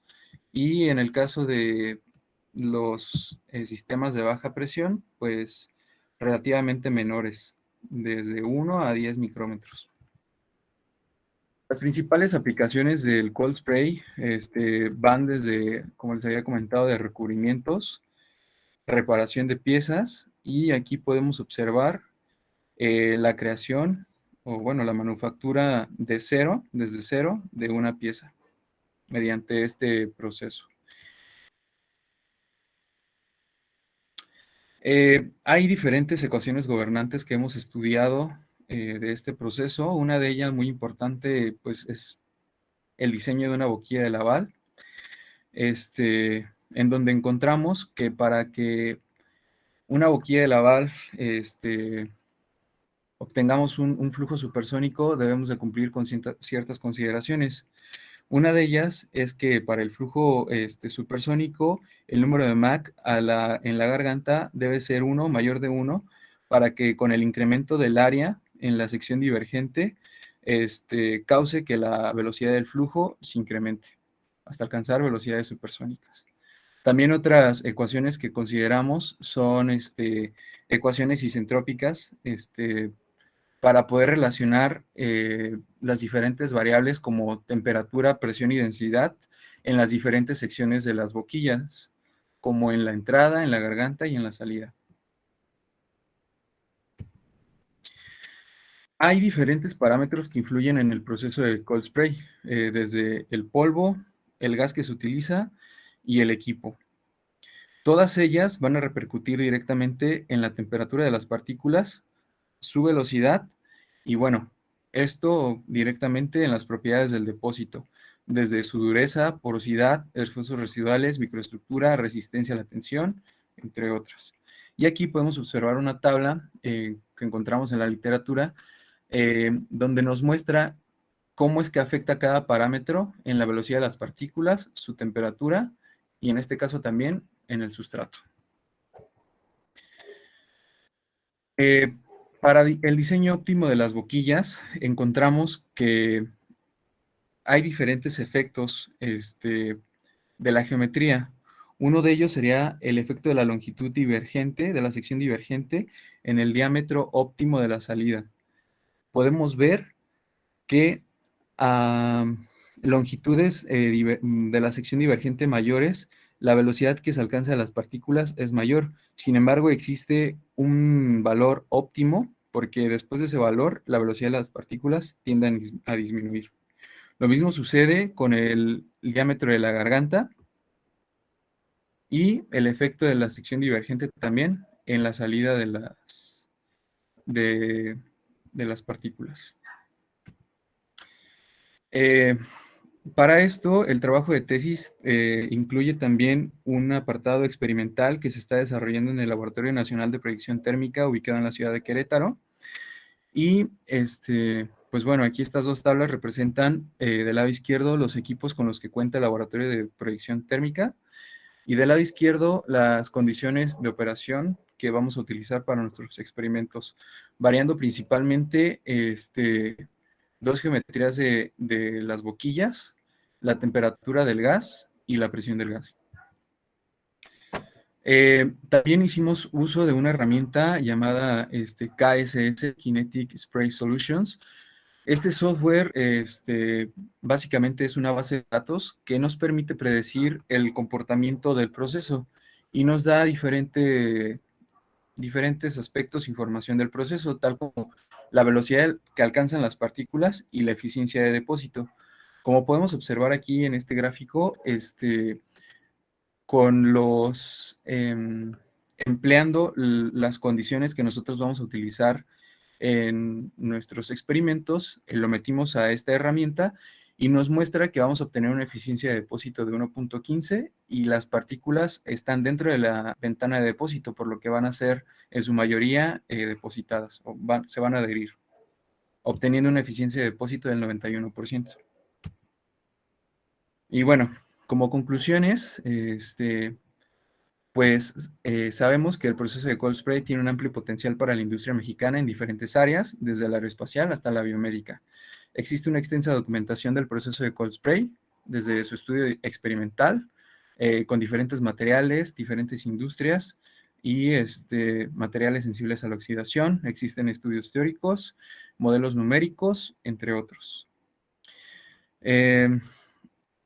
Conclusiones importantes acerca de las relaciones geométricas son, por ejemplo, que existe una relación de expansión óptima de la boquilla con la que las partículas alcanzan su máxima velocidad y al rebasar este valor de expansión óptima, la velocidad de las partículas tiende a decrecer. Las longitudes de las zonas convergentes y divergentes afectan directamente a la aceleración y al calentamiento de las partículas. De igual forma, existe una longitud óptima para cada sección. Sin embargo, de acuerdo a lo revisado en la literatura, se muestra que una sección divergente de mayor longitud permite que las partículas alcancen mayores velocidades. Y bueno, hemos presentado estudios importantes que permiten conocer mejor el desempeño de las boquillas de la bala en el proceso de cold spray. Sin embargo, aún hay retos importantes que requieren estudio, como lo es la aglomeración de las partículas dentro de las boquillas o bien la erosión de las toberas. Aquí muestro algunas referencias, las más representativas de nuestro trabajo. Y bueno, agradezco infinitamente el apoyo brindado por medio de CONACYT a través del proyecto de ciencia básica A1S 23339, así como a mis asesores y en especial a la doctora Maricruz, que pues me ha dado un atento acompañamiento y ha permitido mi desarrollo profesional y personal. Asimismo, al Laboratorio Nacional de Proyección Térmica, que nos permite realizar nuestro proceso experimental. Por mi parte, sería todo. Quedo atento a sus preguntas o comentarios. Muchas gracias. Muchas gracias, Rodrigo. Es un tema muy interesante. ¿Alguna persona de la audiencia que tenga algún comentario o pregunta sobre el tema? Hay algunas preguntas. No sé si las puedas ver, Rodrigo, en el chat. Bien. Estoy aquí viendo algunas preguntas. La primera de José Eli dice: hola, ¿han pensado o revisado estudios sobre dinámica computacional de fluidos que pueden ayudar a simular el comportamiento de las partículas a esas velocidades, temperaturas y presión? Claro, de hecho, bueno, en el caso del estudio de mi tesis, no abarca esa parte de dinámica computacional, dinámica de fluidos computacional, pero el proyecto de ciencia básica que maneja mi asesora, la doctora Maricruz, se enfoca directamente a eso. Mediante un software un software libre, ella está desarrollando todos los códigos y demás para poder simular el comportamiento del fluido y las partículas dentro de las boquillas. Valeria nos pregunta: ¿qué beneficios trae este proceso a la industria aeroespacial? Bueno, realmente muchos, porque este proceso actualmente pues ha tenido un boom muy importante. Se está utilizando mucho para crear recubrimientos en partes de motores de aviones, más que nada, reparaciones de superficies, como, bueno, partes de aviones como álabes, superficies de fuselaje. Está siendo realmente muy utilizado. Salma nos pregunta: dentro de todos los procesos de proyección térmica, ¿qué características influyen para la selección de alguno de estos para llevar a cabo un recubrimiento? Esa es una muy buena pregunta. Realmente necesitaríamos saber qué tipo de material vas a depositar y cuáles son sus propiedades químicas químicas y físicas. Por ejemplo, dentro de la industria biomédica o la aeroespacial hay materiales que son sensibles a la oxidación o a las altas temperaturas. Entonces no podríamos utilizar un proceso que pues tenga esas características, que caliente demasiado los materiales y que por ende, al calentarlos y fundirlos, estén expuestos a la oxidación. Fernando nos pregunta: ¿puedes mencionar usos fuera de la industria aeroespacial o biomédica? Pues básicamente sus usos son en industria de automoción, aeroespacial, automotriz. En la industria naval también se utiliza mucho para recubrimientos de cascos de barcos y demás. Y sí, es muy variado. Pero realmente si tienen más preguntas, me comprometo a que si me dejan su contacto por acá, les puedo compartir bibliografía u otros, más información. Muchas gracias, Rodrigo. Gracias por la presentación, es muy, muy interesante. Vamos a continuar. Bueno, muchas gracias, es un gusto. Hasta luego. Sí, hasta luego. Vamos a continuar. El siguiente tema lleva por nombre... Bueno, primero quisiera preguntar si se encuentra la persona que va a exponer el siguiente tema, que lleva por nombre Diseño y desarrollo de una máquina tipo pin o ring para ensayos de desgaste por deslizamiento. Ok, la persona es Jesús Ángel Campuzano García. ¿Puedes ir colocando tu presentación, Jesús, por favor?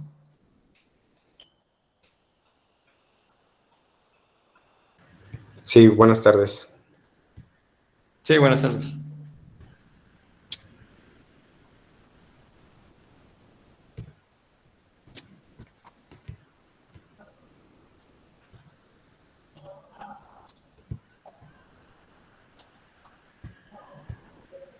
¿Ahí ven mi pantalla?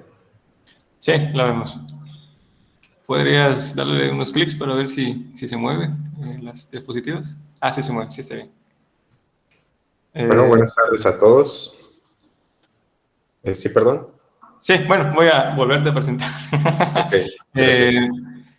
Ese es el artículo número 8 de esta continuidad que llevamos.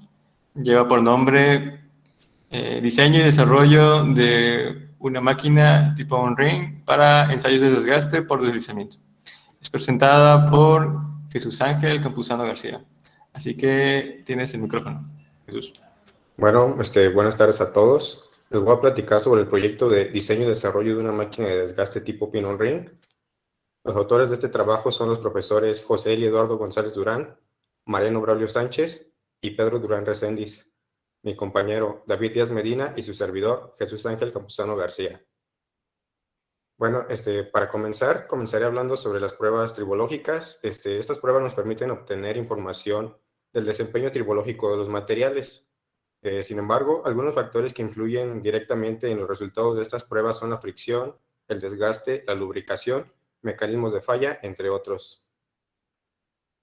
Definiendo un tribómetro, este es el equipo por el cual es posible determinar la resistencia al desgaste de un material cuando éste está en contacto con otro. Aquí en la imagen podemos ver un modelado CAD de la máquina desarrollada en este trabajo, de la cual se hablará más posteriormente. Las principales limitaciones de los tribómetros existentes en el mercado suele ser su alto costo, así como la restricción para la prueba para la cual fue diseñada y el tipo de pin muestra para el que puede ser utilizado. El objetivo principal de este trabajo fue el diseño y desarrollo de una máquina de desgaste que nos ayude a determinar el desgaste por deslizamiento de diferentes materiales aplicados en la industria automotriz. Es necesario mencionar que este trabajo fue desarrollado bajo la norma ACTM 9917. En esta norma se basó para su diseño y construcción de la máquina de desgaste presentada en este trabajo.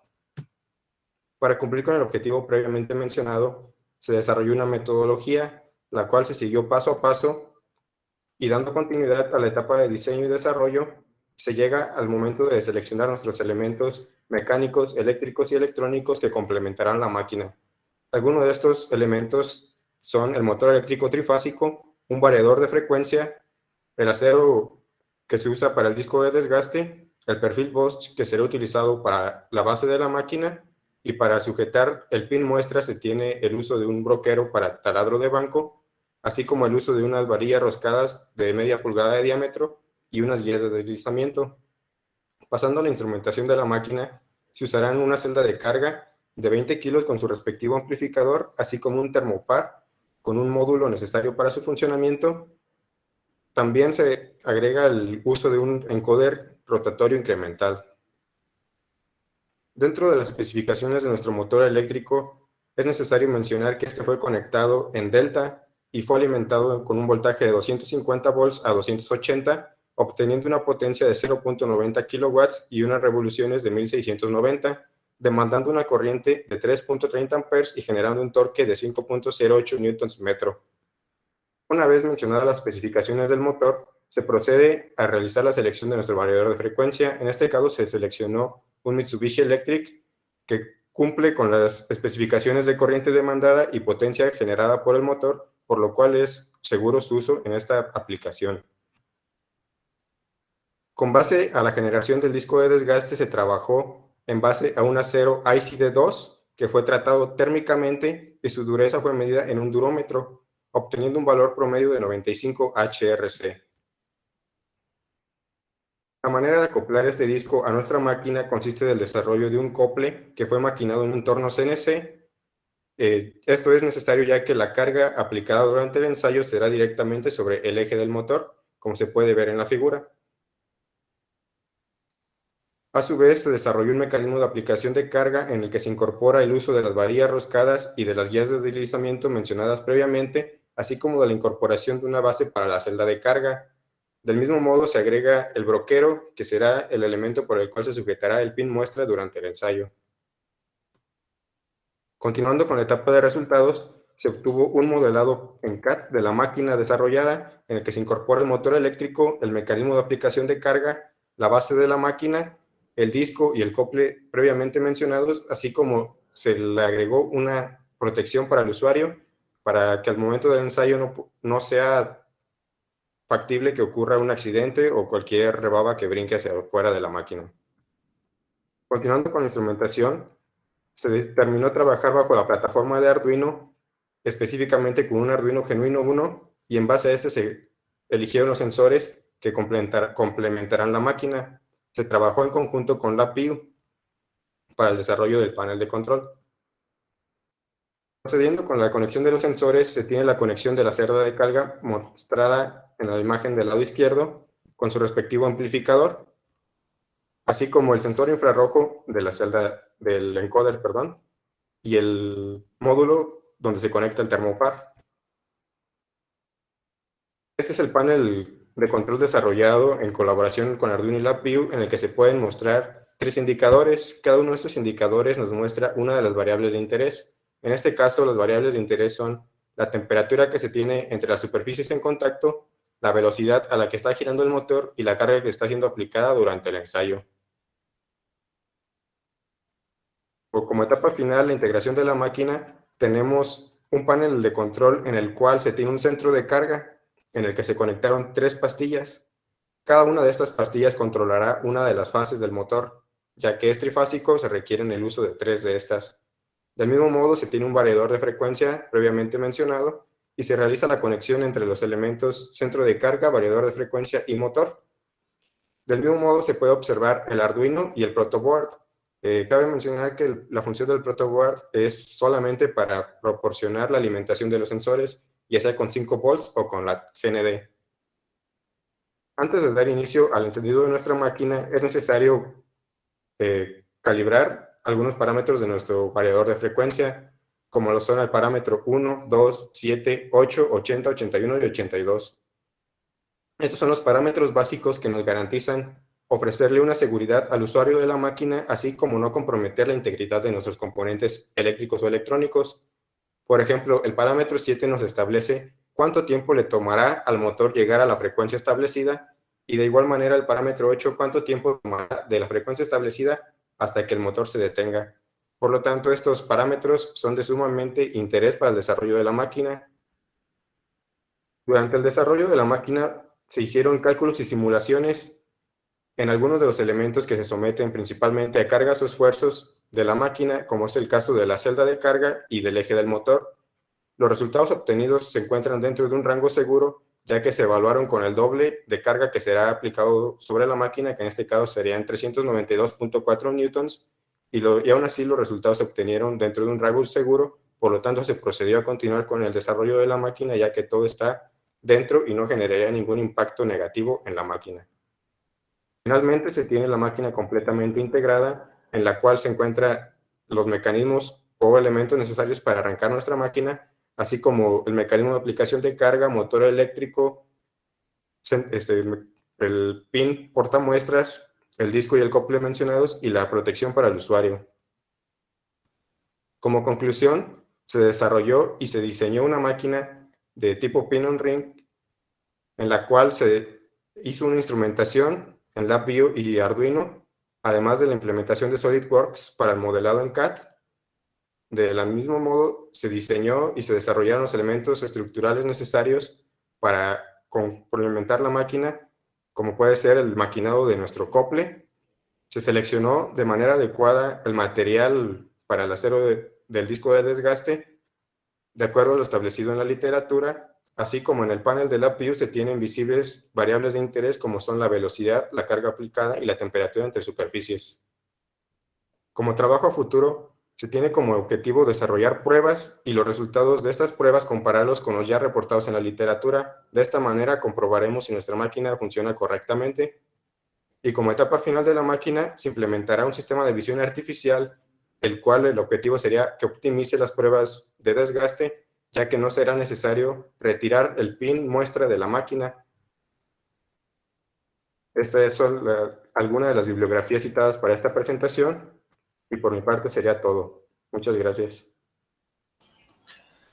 Muchas gracias, Jesús.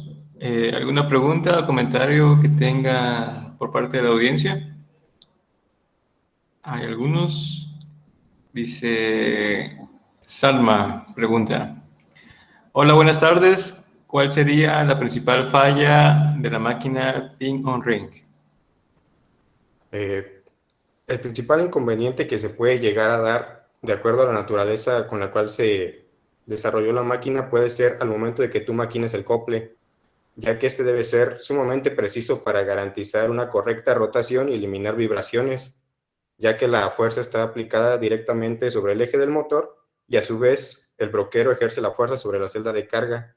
Al generar un movimiento oscilatorio entre estos elementos, pues nos puede generar una medición incorrecta o igual que se afloje la celda de carga.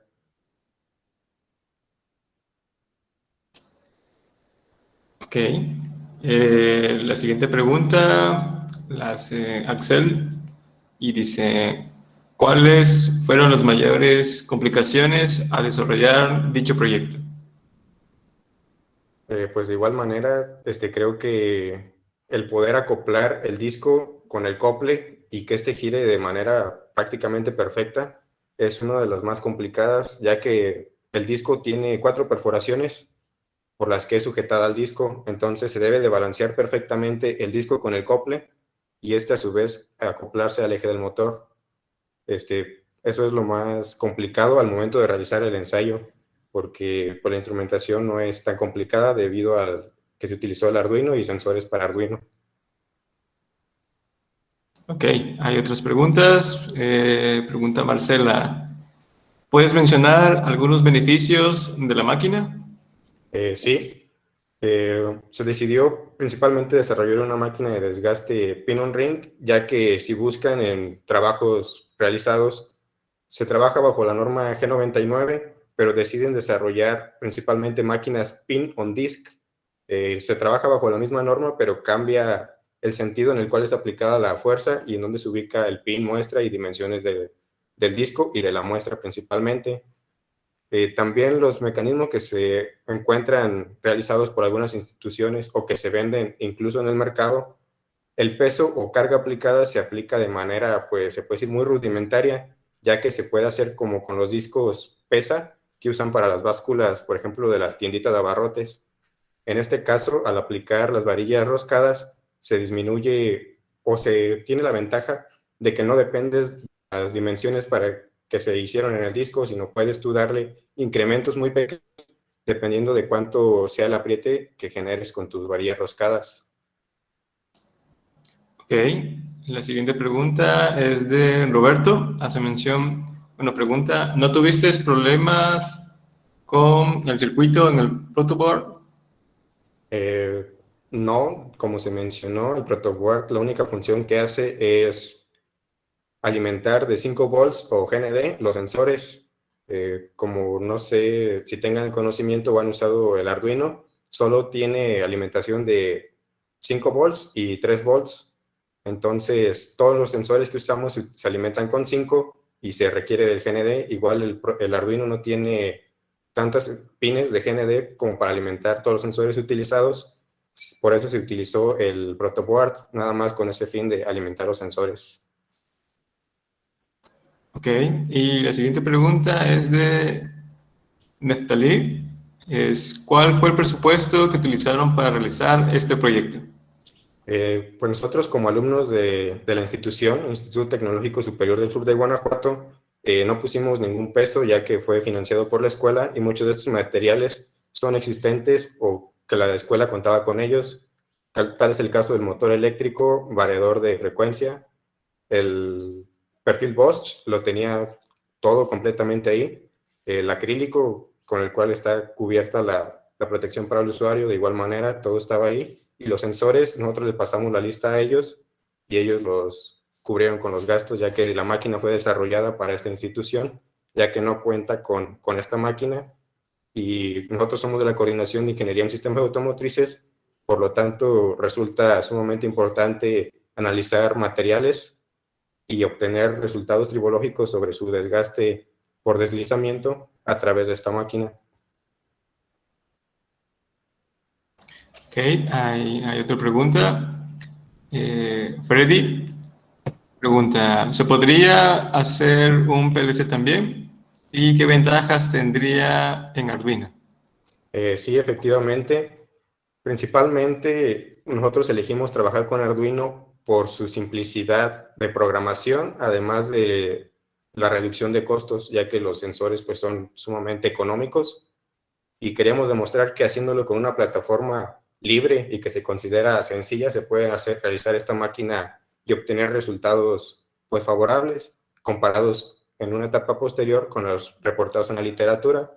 Y en este caso, la aplicación de un PLC se planea hacer cuando el variador de frecuencia lo puedes controlar directamente desde tu panel de control con un PLC, pero se requiere del uso de pines diferentes de conexión para programarse externamente y a través de tu PLC puedes controlar la frecuencia específica, por así decirlo, la velocidad a la que quieres que llegue y sustituirías el encoder que nosotros estamos utilizando, ya que al tú programar con el PLC, el variador de frecuencia llegaría a la velocidad deseada. Ok, parece que son todas las preguntas. Muchas gracias por tu presentación, Jesús. Gracias a todos. Un tema muy interesante. Con respecto a la siguiente ponencia, es el artículo número 9. Quisiera preguntar si se encuentran presentes Mota Hernández y Estrada Piñeda. Sí, aquí nos encontramos. Buenas tardes, sí, aquí estamos. Ok. Nos hicieron pasar un video, así que lo vamos a proyectar. ¿Sí? Bueno, el video es de nuestra presentación, era el de respaldo en caso de que no pudiéramos conectarnos. No sé si quiera que presentemos en vivo o pasar el video. Pueden presentar. ¿Están preparados para presentar? Sí, estamos preparados. Sí. Bueno, entonces, por favor, vayan colocando sus diapositivas. Claro que sí. Y los voy a presentar. Gracias. Ok. La siguiente ponencia es el artículo número 9 y lleva por nombre Design of a Mechanical Exoskeleton for Heavy Load Assistance in the Industry. ¿Sí? Presentado por dos personas, Estrada Peñeda Luis y Mota Hernández Diego Ernesto. Así que les dejo el micrófono y adelante. Muchas gracias. Okay. Good afternoon. Today we will be presenting to you our design for a mechanical exoskeleton for heavy load assistance in the industry. My name is Diego Mota, and along with my partner Luis Estrada, we will be representing the Instituto Tecnológico de Toluca from Mexico.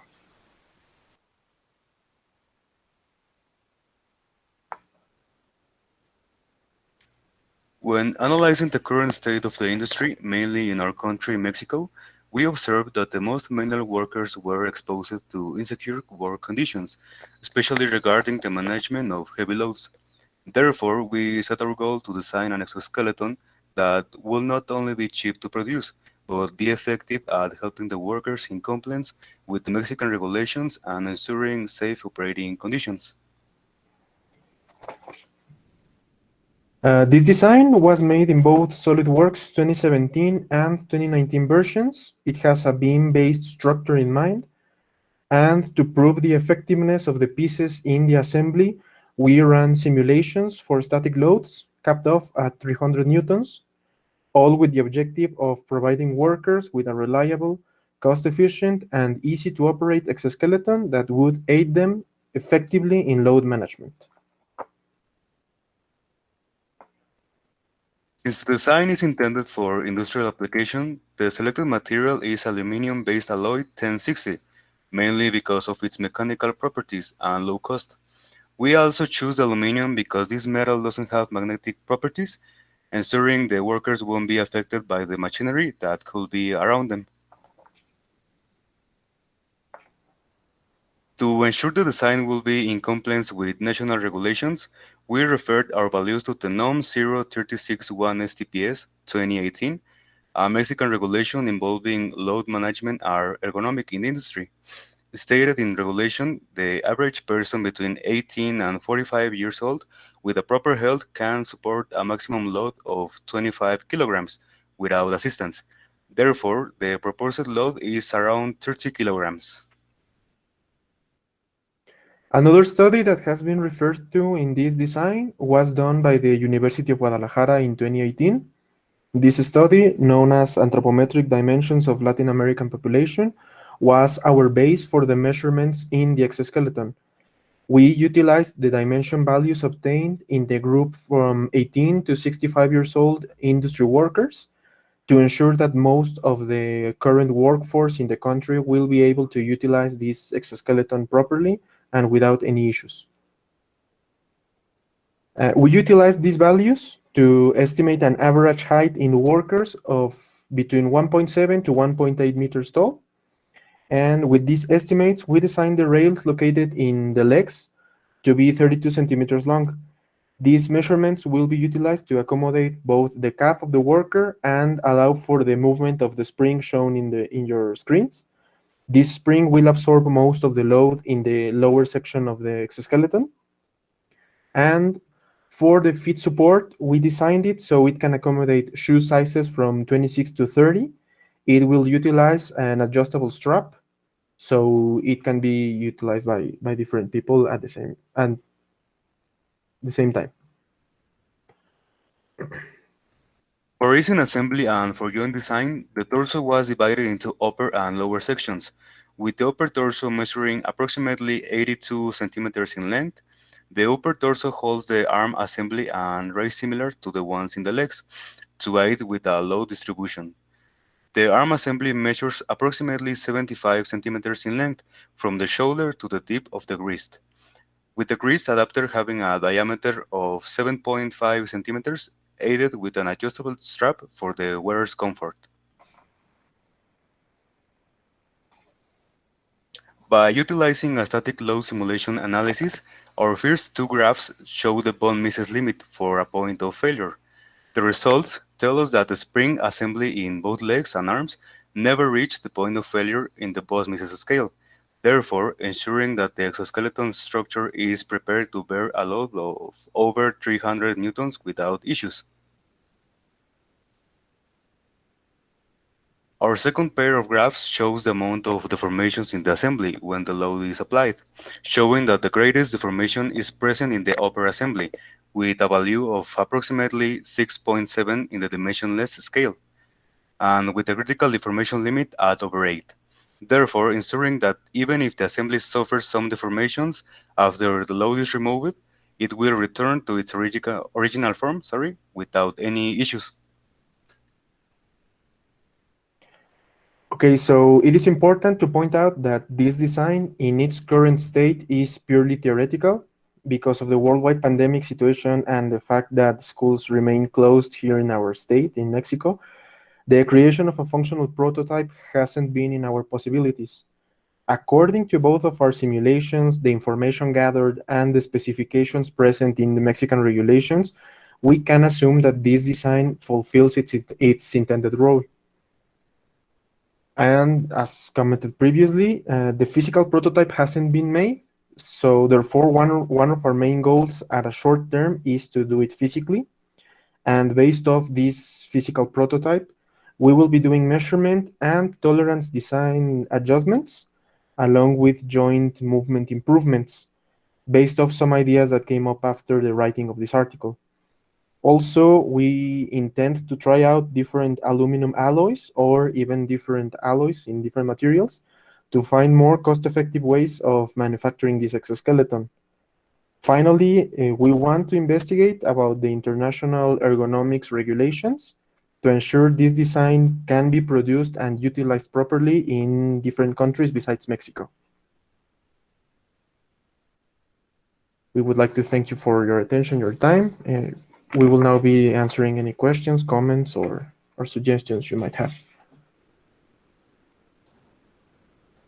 Ok, muchas gracias por la presentación.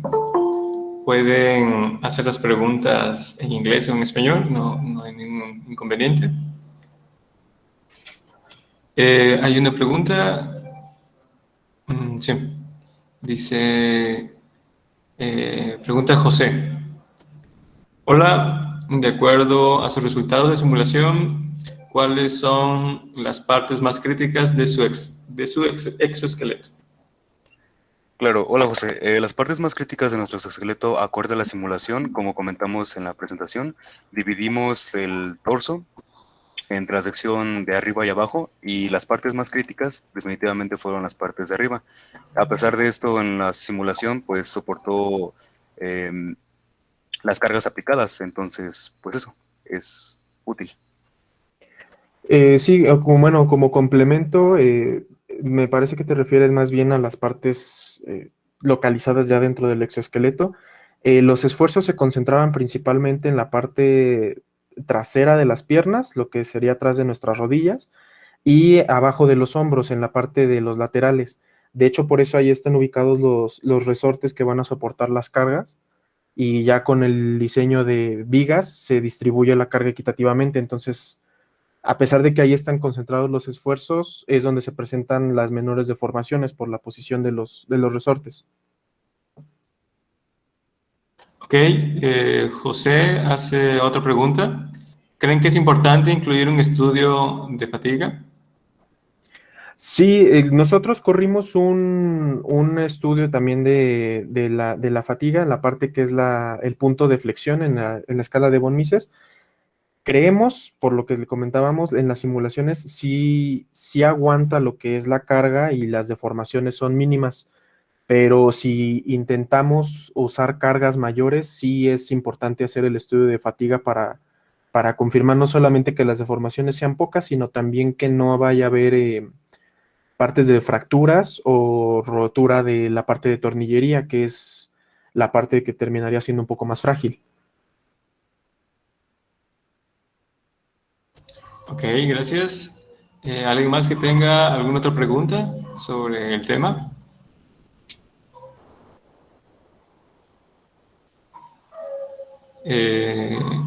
Ok. Bueno, una pregunta de mi parte. ¿Tienen alguna fecha tentativa para la construcción del exoesqueleto? Francamente, todavía no tenemos un estimado del tiempo, ya que en nuestro caso, nuestra escuela, el Instituto Tecnológico de Toluca, todavía no tiene clases presenciales. Por lo que estamos viendo, posiblemente el próximo año estaríamos buscando cómo hacer este proyecto ya en físico, pero sí nos falta todavía encontrar pues los proveedores del material, donde hacer los procesos de manufactura para las piezas. Y bueno, pues esperamos que sí se pueda hacer dentro del tecnológico. Nosotros ya estamos a punto de titularnos, entonces si no se puede ya con la escuela, pues lo haríamos ya como proyecto aparte, pero sería a partir del próximo año. Así es. Ok, muchas gracias. Es un tema muy interesante. Pareciera que no hay más preguntas. Así que, pues, muchas gracias por su presentación. ¿Sí? Muchas gracias a ustedes, les agradecemos su tiempo. Sí, muchas gracias. Ok. Con esto, con lo que se acaba de presentar, es el artículo número 9, acabamos la primera parte de este día, la primera sesión. Los invito a la conferencia magistral que va a haber más al rato, lo voy a pegar aquí en el chat. Esta conferencia se va a presentar a las 3 de la tarde, hora Pacífico. ¿Sí? Ahí mismo en el chat pueden ver el link para acceder. Y la continuación de los otros artículos de este día, de esta línea, que es diseño mecánico y manufactura, se va a reanudar a las 16 horas, a las 4 de la tarde, hora Pacífico. ¿Sí? Les voy a colocar el link. Bueno, el horario es a las 16 horas. El link va a ser el mismo con el que estamos haciendo esta transmisión. Así que, pues aquí lo esperamos, ¿sí? Los invitamos a la conferencia y a continuar más al rato a las 4 de la tarde a las otras ponencias, ¿sí? Entonces, me despido. Que pasen, bueno, que tengan un buen almuerzo y nos vemos más al rato.